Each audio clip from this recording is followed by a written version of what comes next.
Imagine being able to spot the next market crash before it happens, not because you have a crystal ball, but because you understand what triggered the last 5 stock market crashes.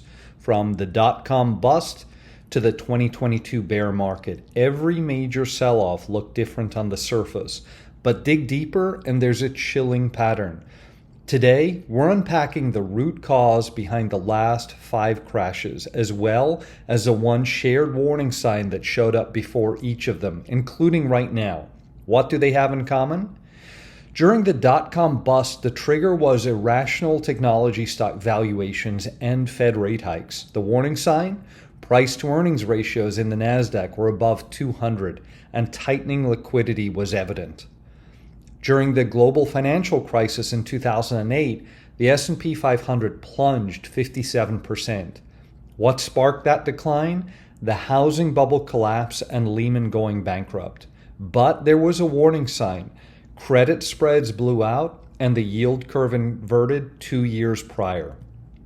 In 2011, when the euro debt crisis hit, the S&P 500 plunged almost 20% in 5 months. Sovereign debt fears were high, especially around Greece defaulting. The warning signs were spiking CDS spreads on sovereign bonds.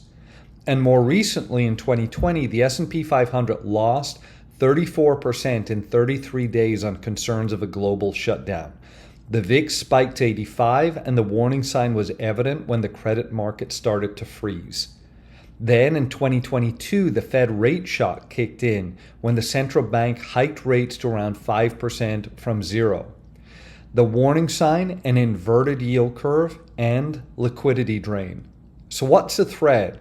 What links a virus, subprime loans, and euro debt together? Whether triggered by policy tightening, credit freezes, or volatility shocks, every major crash was preceded by tightening liquidity conditions. Inverted yield curves before 2000, 2008, and 2022. Spiking credit spreads before 2008 and 2011. VIX breakouts before 2020 and 2022. And Fed rate hikes or tapering before every crash except COVID, which came from a macro shock instead. The takeaway is markets don't crash when things look bad, they crash when the margins get tight. So what's the setup today in 2025? The yield curve still inverted. Fed liquidity still contracting slowly. Margin debt rising again. Retail option speculation back near 2021 highs. This doesn't guarantee a crash, but it suggests conditions are right for one if a catalyst hits. The bottom line is if you learn to track liquidity and risk sentiment, you'll understand market crashes before they happen, not after. If you found this video useful, please hit like. It tells the algorithm this is the kind of video that matters to you. And if you want a deeper dive into how hedge funds monitor these risk signals and how you can build your own crash detector, subscribe now.